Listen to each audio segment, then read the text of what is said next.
안녕하세요. 뼈있는 아무말 대잔치 뼈아대 고영선 작가입니다. 여러분 반갑습니다. 오늘은 여러분과 부자에 대해서 이야기를 해볼 생각입니다. 그래서 오늘 여러분과 나눠볼 이야기의 주제는 진짜 부자와 가짜 부자, 세 가지 관점으로 바라본 부자입니다. 오늘 이야기는 정답은 없습니다. 정답은 없고 제 개인적인 생각이에요. 아주 지극히 주관적인. 그렇기 때문에 사람마다 다 부자에 대한 관점과 철학이 다를 수가 있는 것이고요. 그래서 오늘 이야기는 여러분께서는 참고만 하시면 될 것 같고, 각자만의 어떤 그런 철학이 있다, 부자에 대한 철학이 있거나 관점이 있다면 댓글 남겨주시면 서로 도움을 받을 수 있지 않을까라는 생각이 듭니다. 제가 부자에 대해서 이렇게 말씀드리려는 이유는 무엇이냐면, 제가 20대 때는 돈에 대해 그렇게 관심이 없었어요. 근데 제가 30대에 들어서고 지금 저는 비즈니스를 하고 있잖아요. 그럼 제가 만약 비즈니스에 성공을 계속 하고 있다 하게 되면 저는 이제 필연적으로 부자가 될 것입니다. 그러면은 당연히 이제 실패하면 안 되겠죠. 근데 그러면 내가 어떠한 모습으로 성장해야 될 것인가, 어떤 사람이 돼 있어야 될 것인가, 어떻게 어떤 돈을 관리해야 될 것인가 라는 생각을 지금부터 해놓지 않으면 나중에 계속 성장했을 때 제가 생각하는 것처럼 살아가기 쉽지 않겠다 생각이 들어서 지금부터 제가 저만의 부자의 철학, 관점이 있어야 되겠다라고 생각했었고, 저는 이제 세 가지 관점에서 그렇게 정립을 했습니다. 세 가지 관점은, 첫 번째는 뭐냐면 재무적 관점이고요, 두 번째는 시간적 관점이고, 세 번째는 공동체적 관점입니다. 자, 첫 번째 재무적 관점에서 부자, 정말 진짜 부자가 누구이고 가짜 부자가 누구인지 한번 이야기를 해보도록 하겠습니다. 우리가 부자라고 한다면 딱 떠올리는 게 뭔가요? 돈이 많은 사람이죠. 그렇죠? 돈이 많은 사람. 근데 제가 생각하는 진짜 부자는 돈이 많은 사람이 아니라 돈을 많이 버는 사람입니다. 이게 달라요. 왜냐면 돈이 많은 사람이라고 하는 것은 자산적 측면, 우리 보통 재산이라고 얘기하죠. 그런 측면을 바라보는 거고, 돈을 잘 버는 사람이라고 하는 것은 소득적 측면, 현금 흐름적 측면으로 바라보는 것이죠. 그래요. 당연히 뭐 몇천억 있으면 다 부자죠. 부자인데 기본적인 저희 이제 철학적 관점을 얘기하는 겁니다. 작은 규모에 있을 때에도 어떤 사람은 그 돈 규모가 뭐 10억, 20억 이렇게 될 수도 있는 거잖아요. 먹고 살만하면 이게 부자가 아니냐 할 수 있잖아요. 그럴 때 저는 10억, 20억 있는 게 중요한 것이 아니라 이 사람이 얼마를 버느냐가 훨씬 중요하다는 것이죠.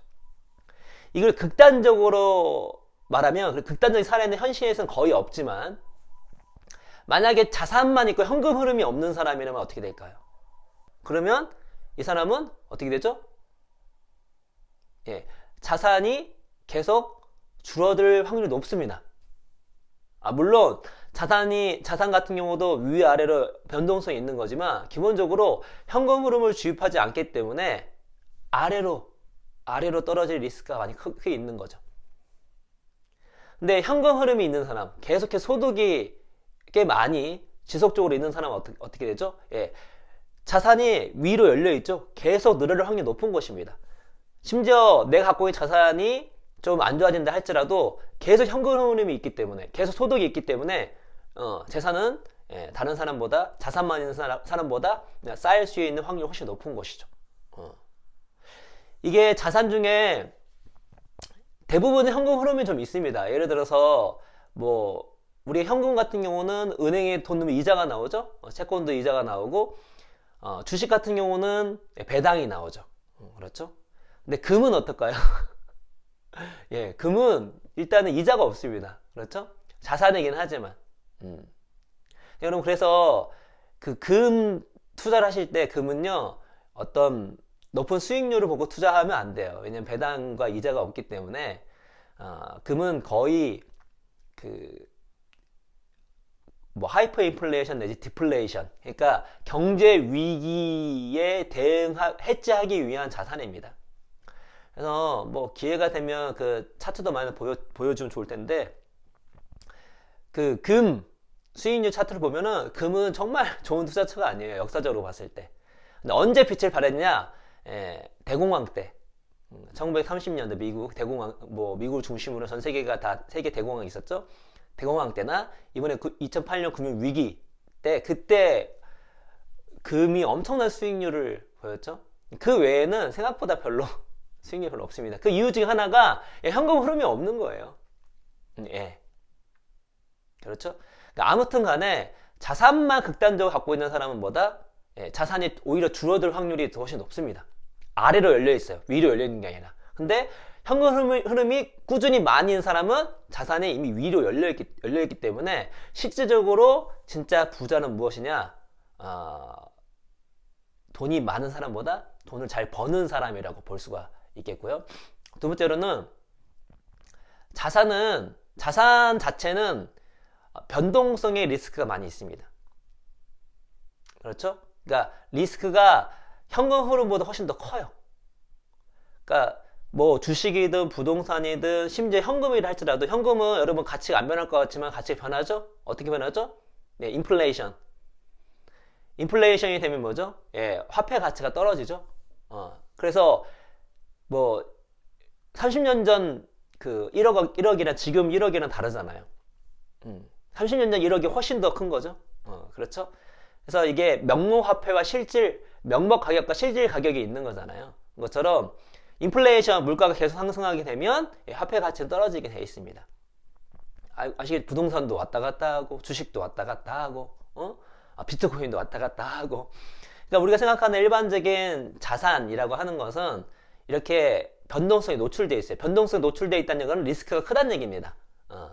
그런데 내가 현금 흐름이 많아요. 근데 현금 흐름에 많은 건 여러 가지 있을 수 있겠죠. 근데 그 현금 흐름의 가장 근저는 무엇이냐면 내가 돈을 벌 수 있는 거예요. 내 능력을 통해서. 물론 그렇기 때문에 우리가 그 자산 같은 경우도 현금 흐름을 만들 수 있게끔 포트폴리오를 짜는 게 중요한 거죠. 그러니까 자산이 위아래, 그러니까 자산 평가액이 왔다 갔다 하는 것에 너무 신경 쓴 것이 아니라 내 자산이 어떻게 하면 지속적으로 현금 흐름을 끌어들 수 있는가의 관점을 갖는 것이 진짜 훨씬 더 좋은 관점인데, 제가 생각하는. 근데 근본적으로 소득의 근본은 뭐죠? 내 실력을 바탕으로 한 소득입니다. 그게 사업소득이 됐든 아니면 근로소득이 됐든 간에. 근데 여러분, 내가 갖고 있는 능력은요, 다른 것보다 변동성이 좀 낮습니다. 상황이 바뀌어도 가장 안 바뀔 수 있는 게 뭐죠? 내 능력이에요. 물론 당연히 내가 뭐 어디 아프거나 그런 위험이 전혀 없는 건 아니죠. 그럼 마찬가지죠, 자산도. 얼마나 그 사회 변화 속에 영향을 많이 받습니까? 상대적으로 내 능력은 위험도가 낮다는 거죠. 그렇기 때문에 돈이 많은 사람보다 돈을 잘 버는 사람의 근저는 자기의 능력을 통해서 버는 것인데, 자기의 능력은 다른 자기의 능력도 어떤 자산이라고 본다면 자기의 능력만큼 위험도가 낮은 게 없다라는 것이죠. 어떠한 상황 가운데서 난 능력이 있기 때문에 돈을 벌 수가 있잖아요. 상황에 상관없이. 그래서 그런 측면에서도 진짜 부자는 누구인가? 돈이 많은 사람보다 돈을 잘 버는 사람이라는 생각이 들고, 또 하나는 무엇이냐면, 이게 돈을 많이 있는 사람이라는 관점을 갖고 있으면 가끔 이렇게 한탕을 노리는 경우가 많아요. 한 방을 노리는 거죠. 그런 경우가 훨씬 많습니다. 그러니까 어떤 자산을 내가 투자를 해가지고 한방 그 자산 평가에 자산이 팍 올라서 한 방을 노려보겠다, 이런 관점을 갖고 있는 경우가 되게 많아요. 근데 현금 흐름이라면 어떻게 하죠? 현금 흐름이 내가 많이 버는 것이 중요하다라고 한다면 한 방을 노리기보다 1차적으로 내 능력을 키워야 되기 때문에 자기 자신의 능력을 키우기 위해서 노력을 많이 하게 되고요. 그리고 한 방을 노리는 사람보다 훨씬 더 재무적으로 더 전략적으로 접근합니다. 공부도 훨씬 많이 하게 되고요. 생각을 되게 많이 합니다.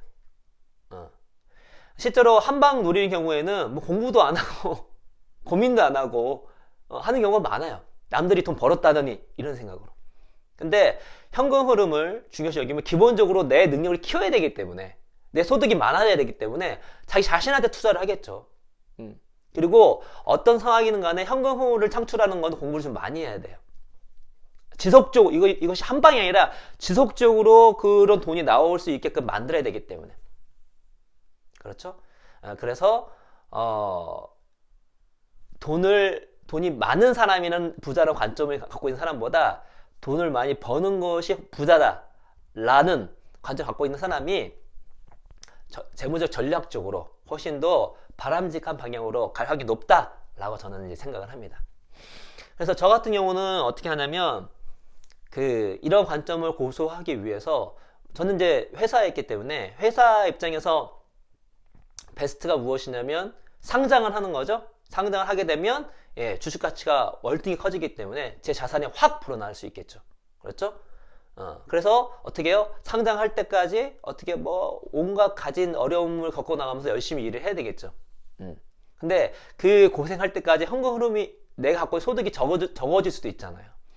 근데 저 같은 경우는 저도 이제 신 박사님과 같이 이렇게 항상 거의 운명 공동체로 같이 해나가고 있는데 저희는 회사를 운영하면서도 회사 상관없이 현금 흐름이 되게 많습니다. 소득이 되게 많아요. 저희 같은 경우는. 일부러 그렇게 회사를 운영하고 있습니다.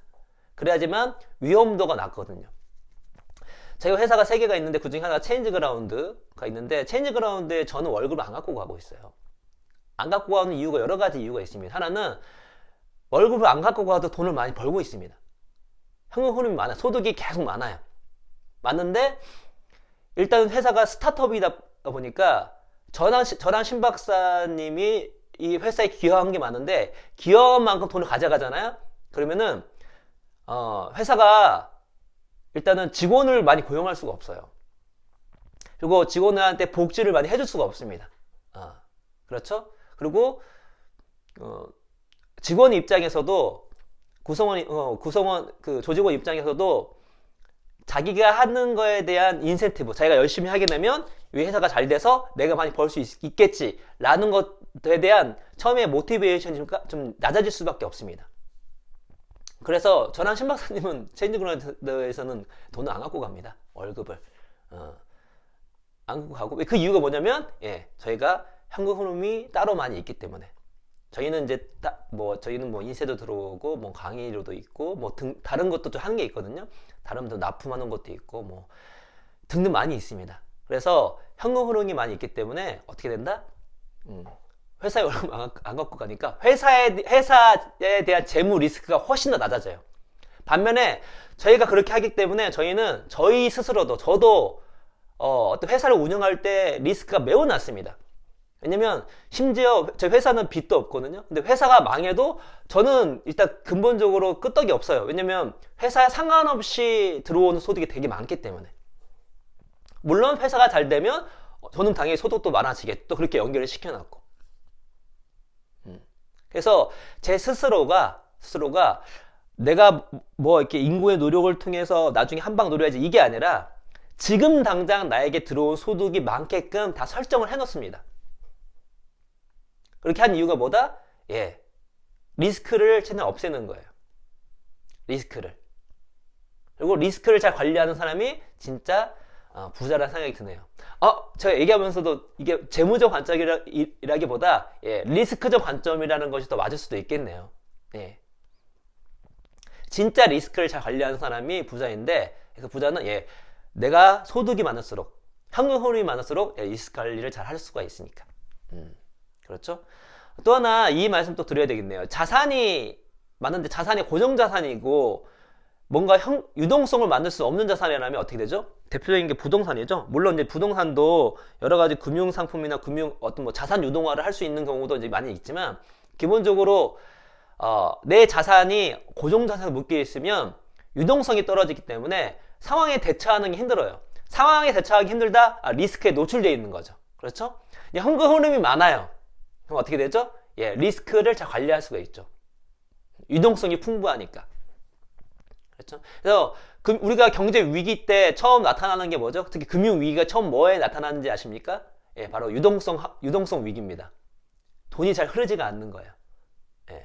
돈이 많이 있어도 재산이 많이 있어도 돈이 흐르지 않으면 어떻게 되죠? 돈맥 경화가 걸리는 거죠. 이거는 기업도 마찬가지고 개인도 마찬가지, 나라도 마찬가지입니다.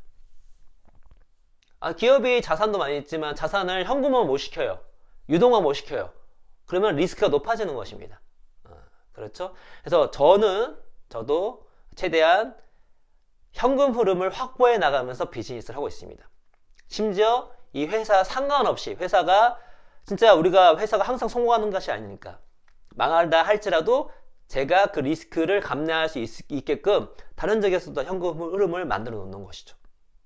그렇죠? 그래서 진짜 부자는 누구이냐? 재산이 많은 사람보다, 돈이 많은 사람보다 돈을 잘 버는 사람이다.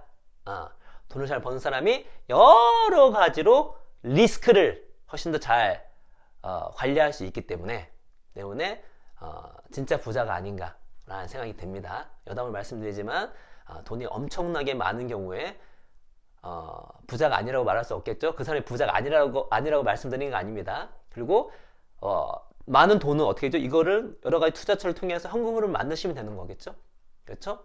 그래서 자기가 노력을 해서 일을 해서 소득을 키우는 게 아닌데 할지라도 자기 자산이 있으면 그 자산을 어떤 자산의 평가, 이 자산이 오른다 내린다 이런 걸로 생각하지 마시고 그 자산을 통해서 어떻게 하면 현금 흐름을 확보할 것인가 라는 관점으로 바라보면 이 재산 많은 것이 돈을 많은 것으로 바뀌면서 제가 생각하는 진짜 부자가 될 수가 있겠죠. 그래서 어쨌든 간에 현금 흐름, 내 능력을 통해서든 내 자산을 통해서든 내 사업을 통해서든 간에 매달 들어오는 많고 안정적인 돈을 키우는 것에 관점이 있는 사람이 진짜 부자라는 생각이 듭니다.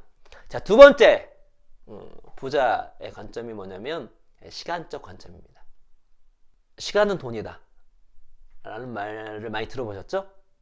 근데 이게 그냥 말이 아니라 실제로 우리가 생활하는 우리가 언어를 보면 우리도 모르게 우리 인류의 문화는 거의 시간과 돈을 같은 범주에 넣습니다.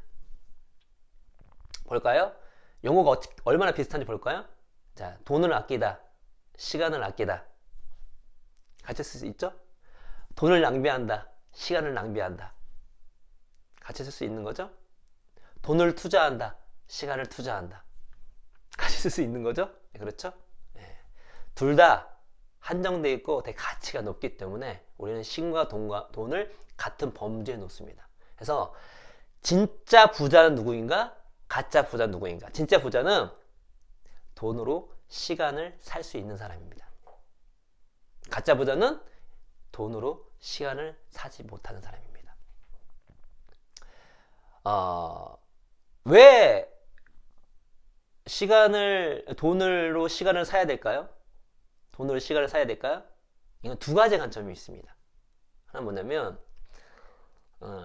우리가 인생에 살면서 가장 가치 있는 것을 확보하기 위해서 진짜 내 인생에 중요한 것들, 돈보다 더 중요한 것들을 확보하기 위해서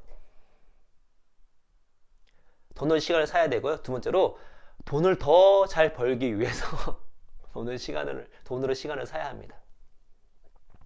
자, 첫 번째 관점이 뭐냐면 저 같은 경우는 저는 이제 가난한 시절이 되게 많았어요. 그때는 어쩔 수가 없습니다. 돈을 모아야 되는 거죠. 돈에 대한 신경을 많이 쓸 수밖에 없어요. 근데 제가 이제 돈을 이제 벌기 시작하면서 저는 이런 생각을 좀 미리 해왔기 때문에 지금 철저하게 돈으로 시간을 확보하려고 합니다. 첫 번째 이유가 내 인생에서 중요한 가치를 얻고 누리기 위해서. 그게 저는 가정입니다. 가정. 그래서 제가 돈을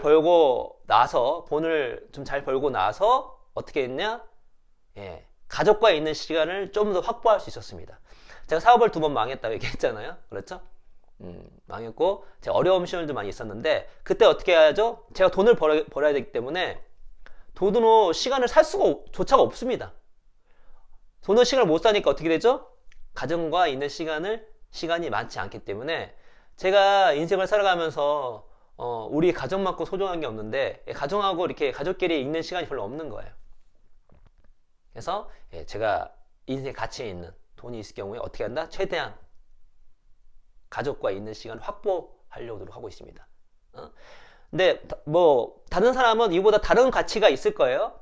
어떤 사람은 자신의 어떤 여가 생활을 즐기거나 여행이 될 수도 있겠죠. 그렇죠?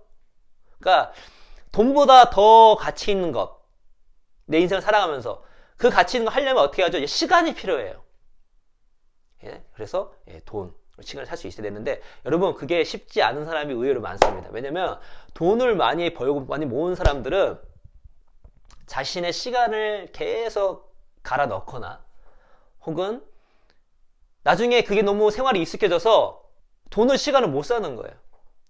그러니까 저희 장모님이 좀 그런 케이스입니다. 장모님이 돈을 조금 열심히 잘 버시고 그 나이 또래에 비해서는 뭐 상위 10%는 되실 거예요. 심지어 지금도 돈을 잘 버시는데, 저희가 이제 그만 좀 본인을 위해서 즐기시라 해서 알겠다라고 얘기는 해요. 근데 알겠다라고 하면서 본인 행동을 못 하시는 거예요. 왜냐면 그 돈 버는 거를 못 벗어나시는 거예요. 그러니까 돈 벌었을 때 돈을 쳐다보면 기분이 좋대요.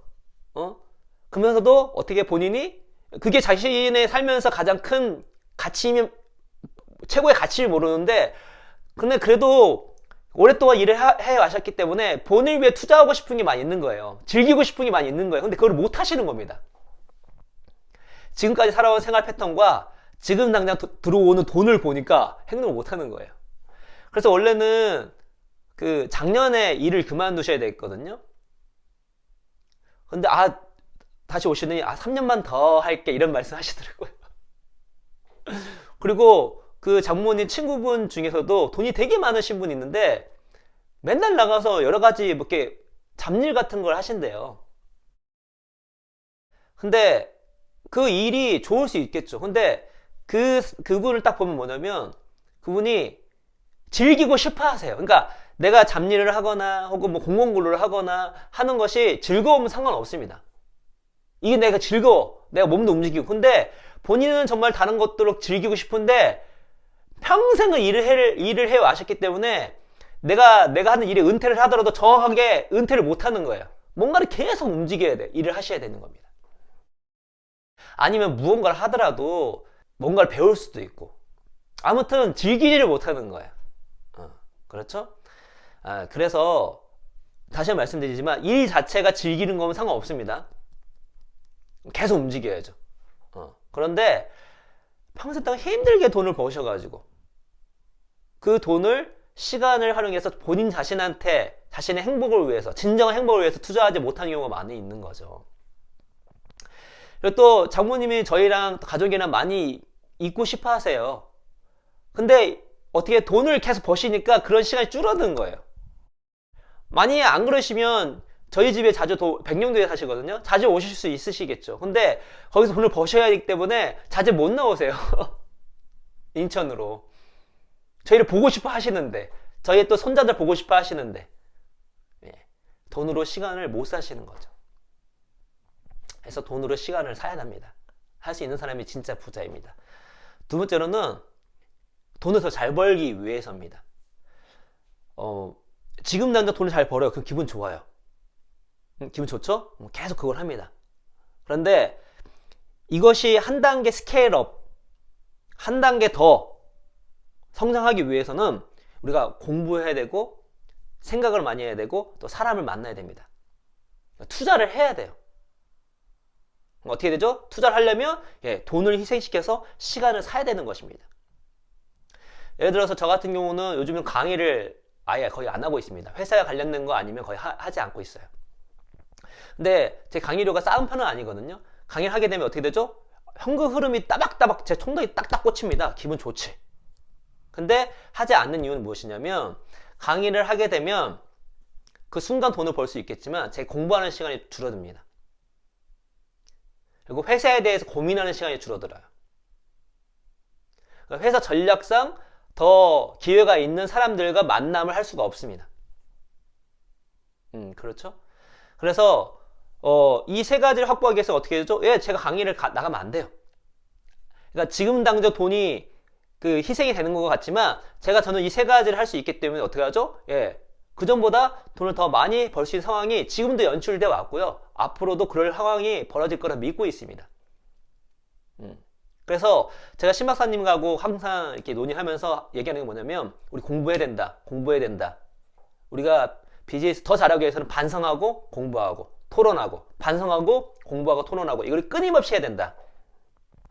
우리는 대신 그 시간에 돈 벌 수 있는 게 많이 있어요. 기본적으로 저희는 강의를 할 수 있고 또 책을 쓸 수가 있거든요.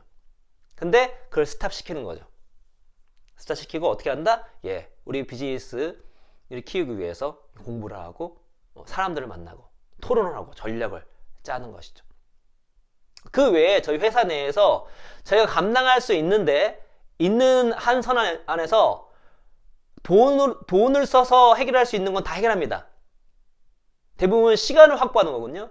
우리 회사의 이 조직의 시간을 확보하는 겁니다. 조직의 시간을 확보하는 뭐죠? 조직이 더 큰 역량을 키울 수가 있는 것입니다. 그래서 저희는 회사 내에서 저희가 감당할 수 있는 선에서 돈으로 해결할 수 있는 것은 과감히 돈을 해결합니다. 그래서 우리 직원분들이 시간을 사요. 그 시간에 좀 더 효율적인 걸 하는 거죠. 어떤 장비가 될 수 있겠고, 아니면 어디 회원이 될 수도 있겠고, 어디에 라이센스가 될 수도 있겠죠. 그런 거는 아랑곳하지 않습니다. 분명 저희가 오버해서 할 수는 없겠지만, 그렇죠? 그래서 진짜 부자는 누구이냐? 돈으로 시간을 할 수 있는 사람입니다. 시간을 사서 뭘 하냐? 두 가지를 합니다. 첫 번째, 내 인생에서 진짜 중요한 가치를 얻기 위해서 그 시간을 활용하거나, 두 번째로는 더 큰 돈을 벌기 위해서 그 시간을 활용하는 거죠. 그래서 진짜 부자는 돈으로 시간을 살 수 있는 사람. 반면에 돈으로 시간을 살 수 없는 사람, 돈을 많이 벌지만 자기 시간이 없는 사람들 있잖아요. 저는 그런 사람을 진짜 부자로 보지 않습니다. 가끔 좀 불쌍할 때도 있어요. 저렇게 하셔서 뭐를 하시려나 그런 생각이 들 때가 있습니다. 이거는 근데 관점이 다릅니다. 그렇게라도 돈을 버는 사람이 근데 말씀드렸잖아요. 그렇게 돈 버는 것 자체가 내 인생의 가장 중요한 행복이야. 그러면 상관없어요. 그 사람이 그게 행복이라는 제가 뭐라고 말을 하겠습니까? 그렇죠? 근데 그게 아닌 사람이 되게 많잖아요. 그러니까 죽도록 돈을 벌고 돈을 많이 모았는데 이미 시간을 잃어버렸어. 허무한 거죠. 어느 보니까 내가 내 인생에서 쓸 시간이 별로 없어. 혹은 내 인생의 중요한 가치를 다 잃어버렸어. 내 돈만 버느라고 가정을 잃어버렸어. 내 삶에 정말 하고 싶은 거를 하지 못해버렸어. 친구를 잃어버렸어. 하겠다면 이 사람이 진짜 부자일까요? 아니겠죠. 아닐 겁니다. 왜냐면 후회를 하게 돼 있거든요. 그래서 두 번째, 부자는 말씀드리지만 돈으로 시간을 할 수 있는 사람이고요. 세 번째 관점은 공동체적 관점입니다. 진짜 부자는 자기의 잉여를 자기 주변 사람, 공동체에 환원할 줄 아는 사람입니다. 가짜 부자는 내 거야! 내 자식이 최고야! 아는 사람. 저는 가짜 부자를 싫어하지 않습니다. 저는 제가 진짜 부자가 되고 싶을 뿐이에요. 그래서 저는 말씀드리지만 이 자본주의 안에서 자기 자신을 위해서 돈을 모으는 것은 악이 아닙니다. 정당한 거예요. 존중합니다, 저는. 두 번째로 자식을 상속하는 거 완전 존중합니다. 아니, 내 자식 귀에 내가 열심히 모은 거 상속세 제대로 내고, 우리나라 상속세 되게 세요. 그렇죠? 상속세 정확하게 내고 물려주는 거 완전 오케이입니다. 저도 제 자식한테 일정 부분을 물려줄 거예요. 물려줄 겁니다. 우리 자식이 이 세상을 잘 살아갈 수 있게끔 밑바탕은 되어주는 거겠죠. 그런데 자기 가족만 생각하는 사람은 제가 기준에서는 가짜 부자고요. 진짜 부자는 자신의 잉여를 공동체에 환원할 수 있는 사람을 진짜 부자라고 생각이 들고, 저는 그런 부자가 되고 싶습니다. 우리나라의 대표적인 해외에서는 지금 빌 게이츠나 워런 버핏 같은 사람을 진짜 부자라고 할 수 있겠죠. 자신의 자산의 99%를 기부를 하고 더 나은 세상을 살기 위해서 자신의 부를 잘 활용하는 사람이니까 우리나라에서는 유일한 박사 될 수 있겠죠. 어떤 이 경영의 표준을 세운 분이기도 하죠. 우리나라 최초로 정호원 지주제 직원들한테 주식을 주는 걸 최초도 하셨고, 전문 경영인도 최초로 거의 도입하셨고, 무엇보다 본인의 71년도인가요? 본인의 재산, 전 재산을 다 기부를 했죠. 그때 기부한 재산이 한 31억 2천만 원으로 알고 있거든요. 지금으로 환산하면 5천억 원 됩니다. 5천억입니다. 5천억. 5천억을 기부하신 거예요. 딱 자기 손녀 등록금만 놔두고 다 기부를 하셨습니다. 근데 손녀도 대단해요. 그 할아버지한테 받는 돈에 반만 등록금을 내고요. 반은 또 기부했습니다. 그리고 그 유일한 박사님의 따님도 1991년도인가요? 아무튼 90년도에 거의 전 재산을 200억인가 기부를 하셨습니다. 노블리스 오블리제의 이제 화신들이라 할 수 있겠죠? 너무 멋있어요. 진짜 부자. 죽으면서 자신한테 남겨진 게 없지만 그 사람이야말로 진짜 부자가 아닐까 생각이 듭니다. 그래서 저는 제 가족이 살 수 있는, 우리 자식들은 자신의 그 삶을 이렇게 영유할 수 있는 최소한의 밑바탕, 혹은 제 자녀가 어떤 사회운동을 많이 하고 싶다. 그러면 사회운동을 할 수 있는 그 자금, 그건 저희 평범하게 살 수 있는 노후 자금, 이 부분을 빼놓고는 저는 다 기부를 할 생각입니다. 저희 이제 신 박사님도 마찬가지고 둘이 약속을 했어요. 우리가 얼마를 벌들 간에 일정 부분, 그 부분을 제하면 우리가 다 기부하자. 그래서 우리는 기부의 퍼센테이지를 높이고 싶습니다. 왜냐면 우리가 자기 자녀한테, 우리 가족한테 필요한 정해진 금액이 있거든요. 금액이 있기 때문에 우리가 돈을 많이 벌면 벌수록 그 기부의 퍼센테이지가 올라갈 수 있겠죠. 그래서 저희가 꼭 성공하고 싶습니다. 그래서 저희는 전 재산을 다 기부를 할 생각이고요. 대신 기부를 할 때 그냥 하지 않고 냉정한 이타주의자 책에 나온 것처럼 매우 효율적으로 이 사회에 쓸 수 있게끔 만들 생각입니다. 왜냐면 제 꿈은 세상을 바꾸는 것이거든요. 세상을 바꾸는데 제가 할 수 있는 능력 안에서 조금이나마 긍정적 기여를 끼치는 것입니다. 제가 이 유튜브를 하는 이유도 있습니다. 이 유튜브를 하는 이유는 당연히 저희 회사의 성장을 위해서 채널을 키우는 것도 있지만, 여러분 유튜브를 보세요. 유튜브에 정말로 생산적이고 다른 사람한테 도움을 주는 그런 컨텐츠가 얼마나 있습니까? 많지가 않습니다. 근데 구조적으로 많기가 쉽지가 않아요. 왜냐면 이러한 컨텐츠들은 사람들이 잘 보지 않기 때문에 유튜브 수익이 크지가 않습니다. 이게 외국은 많을 수밖에 없는 게, 여러분 영어 같은 경우는 영어로 유튜브를 하잖아요. 그러면은 보는 사람이 거의 전 세계이기 때문에 되게 유익한 걸 한다 할지라도 유의미한 조회수가 나와서 이 사람이 그런 컨텐츠를 지속적으로 만들 수 있는 현금 흐름이 나옵니다. 한국 유튜브에서는요, 이렇게 교육적인 거를 꾸준히 하기가 매우 힘듭니다. 왜냐면 사람들이 많이 보지 않기 때문에 돈이 많이 안 나와요. 그러면은 이 사람들이 이걸 지속적으로 할 수가 없겠죠. 이게 책 시장하고 마찬가지입니다. 우리나라에는 전업 작가가 없습니다. 스타 작가밖에 없습니다. 전업 작가라 하신 분들 다 강의하고 있습니다. 강의하면 뭐라 그랬죠? 공부를 적게 하게 되면 그 다음 책을 퀄리티 있게 쓰기 쉽지가 않아요. 전업으로 책만 쓰기 힘듭니다. 그 이유가 뭘까요? 우리나라는 사람들이 책을 정말 읽지 않습니다. 책 시장이 되게 작아요. 때문에 우리의 지식 수준이, 책 시장 수준이 그 정도인 겁니다. 우리 유튜브도 마찬가지예요.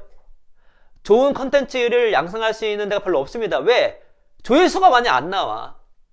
조회수 많이 나오려면 자극적이고 이슈적이고 극단적이고 그런 것만 많이 나와야 됩니다. 혹은 엔터테인먼트. 그쪽 위에는 돈을 벌기가 쉽지 않은 거죠. 때문에 양질의 컨텐츠, 특히 교육 컨텐츠가 나오기 쉽지 않은 겁니다. 그래서 저희가 하는 유튜브의 목적 중에 하나가 뭐냐면, 우리라도 그런 걸 해야 되지 않겠나 라는 생각에서 저희가 할 수 있는 분야 안에서 최대한 영상을 만들고 있는 것입니다. 저는 이것이 제가 꿈꾸는 이 세상을 바꾸는 거에 일조를 하고 있다고 저는 믿고 있습니다. 그런 의미를 찾고서 이 일을 하고 있고, 그렇기 때문에 제가 거의 매일 이렇게 영상을 찍는 것이거든요. 제가 공부하는 것들을 나누려고 하는 것이고, 특히 저희 회사에, 특히 체인지그라운드 같은 경우는 그러한 우리가 일하는 의미를 잊지 말고 하라고 늘상 얘기를 하고 있는 것이고요. 그래서 진짜 부자는 누구인가? 자신의 잉여를 공동체로 환원할 수 있는 사람, 진짜 부자고요. 자신의 잉여를 자신의 것으로만 갖고 있는 사람, 저는 가짜 부자라고 보고 있습니다. 그래서 높아심을 말씀드리지만 이건 저만의 생각입니다. 저만의 생각이고, 제가 얘기하는 가짜 부자들을 싫어하지 않습니다. 좋아합니다. 제 주변에도 제 가짜 부자 생각하는 사람들 다 좋아합니다. 저는 상속세를 내고 상속하는 거를 존중합니다. 왜냐면 우리나라에서 상속세 내기 쉽지 않거든요. 그렇죠? 50%를 내야 되는 거예요. 그래서 우리 많은 기업들이, 기업의 2세들이, 3세들이 딱 상속세 내고 하면 얼마나 멋있습니까? 박수. 그럼에도 저는 여러분이 이왕이면 가짜 부자가 아니라 진짜 부자가 됐으면 좋겠다는 생각이 듭니다. 그래서 진짜 부자는 첫 번째, 재무적 관점, 리스크적 관점에서 보다 돈이 많은 사람보다 돈을 잘 버는 사람, 그런 관점으로 부자를 바라보시면 훨씬 더 진짜 부자로서 진짜 부자가 될 확률도 높고 부자를 유지할 확률도 높다 라는 생각이 들고요. 그리고 삶의 리스크를 많이 관리할 수가 있다. 두 번째, 시간적 관점, 돈으로 시간을 살 수 있는 사람이 진짜 부자다. 그래서 시간을 사서 뭐예요? 자신의 인생에 돈보다 더 가치 있다 생각하는 것을 그 시간으로 하는 겁니다. 그래서 후회하지 말자. 두 번째로는 돈을 더 잘 벌기 위해서 돈을 투자해서, 돈을 희생해서 시간을 벌자. 그래서 그 시간을 활용해서 돈을 스케일업 하는 사람, 그래야지 그 사람이 진짜 부자다. 세 번째로는 공동체적 관점. 본인만 생각하지 말고, 본인 가족만 생각하지 말고 좀 더 자신의 잉여를 주변 공동체, 다 같이 잘 살게 하자. 다 같이. 우리가 서로 다 같이 잘 사는 마인드가 있으면 우리 공동체가 더 잘 살 수 있는 거잖아요. 제가 부자야, 돈이 많아. 그러면은 좀 나눠줘도 어떻습니까? 살만하는데 지장 없잖아요.